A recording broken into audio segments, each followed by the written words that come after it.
Hola a todos. En el Censo General de la Población del Chopor el Dane en el 2018, el 11.04% se autodefinió como afrocolombiana, el 4.31% como indígena y tenemos un gran porcentaje, el 87.58%, autodefinido como blanco o mestizo. Llegamos a esa situación por un proceso llamado mestizaje, que se los contaré en este video, en este canal Memoria Colombia, así que comencemos.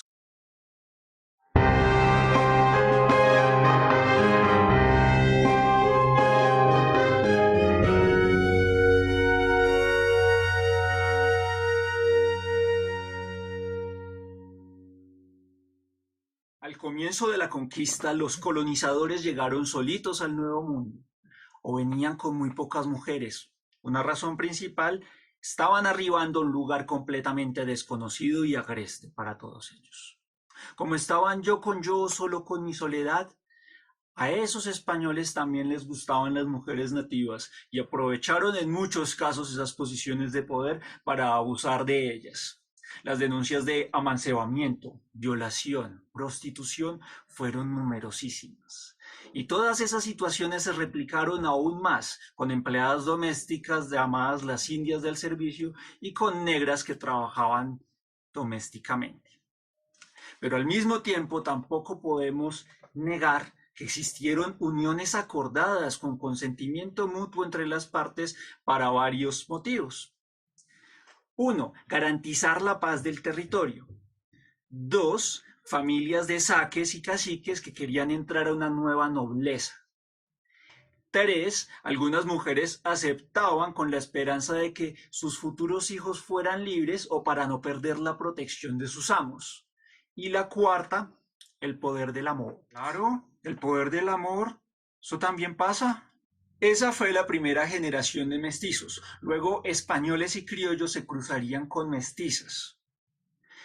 Dentro de esos matrimonios habían hijos legítimos, pero ya con el tiempo, en el siglo XVII y XVIII, nos encontramos con la situación de que casi la mitad de los registros de bautizo eran de hijos naturales o no legítimos. Hijos naturales. Yo de niño me preguntaba por dónde nacen los hijos no naturales. Entonces la corona estableció una legislación para separar cada grupo sociorracial, lo que fue un intento de apartheid que fracasó por medio de una vieja confiable. Se acata, pero no se cumple. Y funcionaba de esta manera. Los indígenas eran enviados a resguardos. Nadie podía tener contacto con ellos, excepto el corregidor, que era un intermediario que los protegía de todo lo externo, y un cura que les enseñaba toda la doctrina cristiana. Las comunidades de los indios vivían en pueblos, las de los blancos en villas o ciudades. Pero sucedió que algunos pobres blancos fueron entrando a esos resguardos porque no tenían nada más en qué mantenerse para labrar la tierra o la trabajaron en las fronteras de esos resguardos. Con esas interacciones entre personas, llegó un momento en el que el mestizaje siguió proliferándose y las autoridades se dieron cuenta en un censo de 1788 que casi la mitad de la población del nuevo reino de Granada figuraba como mestiza. Y al revisar los resguardos se dieron cuenta que la mayoría no eran indígenas.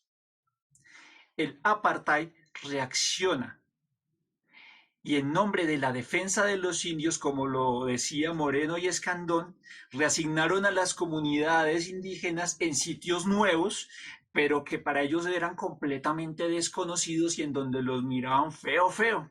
Y como los miraban feo, feo, y no eran su sitio, pues se fueron mermando como población mucho más. Las principales mezclas fueron blanco más indio, da mestizo, blanco más negro, da mulato, indio más negro, da sambo. El mestizaje se profundizó mucho más donde hubo desarrollo económico. Especialmente fueron las zonas mineras, la costa atlántica y la costa pacífica. Para entender bien cómo funcionaba la estratificación social, pongamos un cuadro en degradé. Lo high y lo máximo es el color blanco.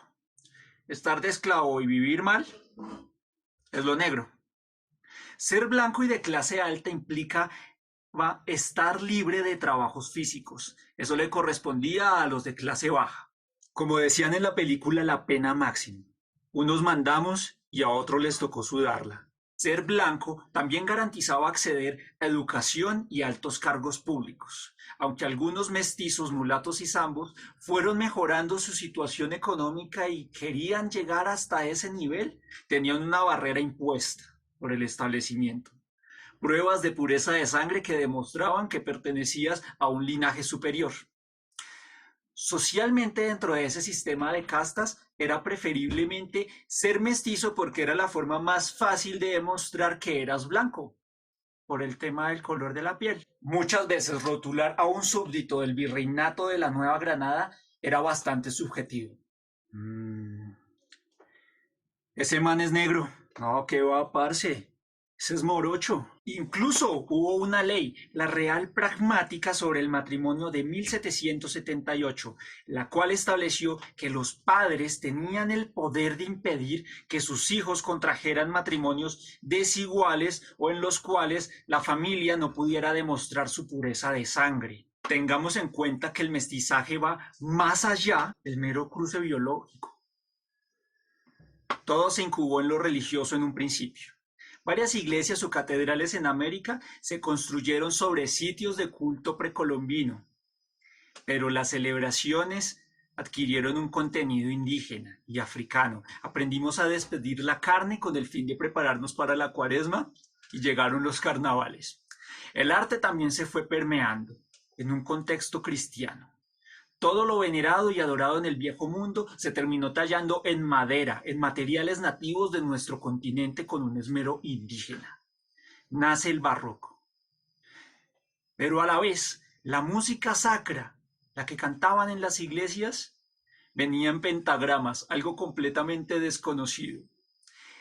Los europeos llegaron con valses, con guitarras, con violines, con pianos, con acordeones. Pero los indígenas contaban cosmogonías amplísimas, tenían flautas y gaitas, y los afros eran capaces de contar historias, de tocar claves, tambores y utilizar todo su cuerpo sin vergüenza para bailar. Nació el vallenato y la cumbia en Colombia. En otros países tenemos las rancheras, los tangos, los merengues, las salsas, las zambas y otros tipos de cumbias. Se armó la rumba, señores. También creamos nuestros primeros platos, cuchucos, mazamorras de los muiscas, comidas a base de maíz y nuestras frutas exóticas se quedaron. Papas, cubios, guascas se combinaron con las rellenas y las gallinas traídas de España y obtuvimos cocidos y piquetes. La ganadería europea también amplió la diversidad de nuestra gastronomía.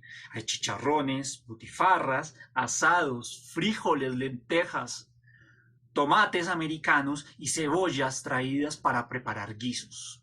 Hay abundancia, recursividad para darle sabor a la comida en forma de ajíacos, sancochos y bandejas paisas. Y me quedaron más platos por nombrar, colócamelos en la caja de comentarios. Adicionalmente, el mestizaje también llevó a intelectuales a reflexionar sobre el proceso. Y todas esas situaciones de aceptación y rechazo llevaron unas conclusiones sobre ese mestizaje y condujeron también a la discusión de cómo logramos el ciudadano perfecto, el superhombre para obtener una sociedad avanzada y civilizada. El primero que lo discutió fue Pedro Fermín de Vargas hacia finales del siglo XVIII y afirmó que el mestizaje sirve para acabar con los indígenas, gente perezosa, sucia e ignorante. Un concepto que también llevó a rechazar el mestizaje como un fenómeno negativo que aparentemente era incluyente, pero a largo plazo excluyente. Simón Bolívar, el libertador, decía: unidad, unidad debe ser nuestra divisa. La sangre de nuestros ciudadanos es diferente, mezclémosla para unirla. En 1850 surgió otra explicación del proceso de mestizaje: la incapacidad del hombre blanco para sobrevivir en tierra caliente o climas tropicales. Lo pica un mosquito así, le sale una roncha así, se pone rojo, rojo como un camarón por el calor y se pone unas medias hasta las rodillas. ¡Oh! Entonces, mezclando el blanco con razas más resistentes, podemos obtener un genotipo que pueda dominar el entorno. Miguel Antonio Caro, por otra parte, expresidente, habló de homogenizar, con énfasis en un europeo hispánico, un estado centralizado y un contenido católico. De esta manera, lo indígena y lo negro quedan en un pasado atrás, oscuro, que no tiene importancia. Un himno, una bandera, una camiseta, una religión y un futuro que nos lleve a la grandeza. López de Mesa, intelectual liberal, vio por su parte a Colombia como un país occidental al que le falta madurar para estar a la altura de los pueblos dominantes. ¿Por qué? El mestizaje crea una dispersión de propósitos. Una cosa quieren los blancos, otra cosa quieren los afro, otra cosa quieren los indígenas, y todo eso es un obstáculo para poder desarrollarnos. ¿Qué es lo mejor? Que inmigren masivamente europeos blancos para que nos homogenicen y nos den un contenido y un destino común. Es que hay que mejorar la raza, caray. Es que con esa chusma no se puede hacer nada, hola. Laureano Gómez, expresidente conservador, expuso en 1928 que ninguna vertiente aporta algo significativo. Los aportes españoles a la civilización no son la gran cosa, los negros son rudimentarios y los indígenas vienen ardidos, tienen el rencor de la derrota en la conquista. No, viejo, entonces apague y vámonos.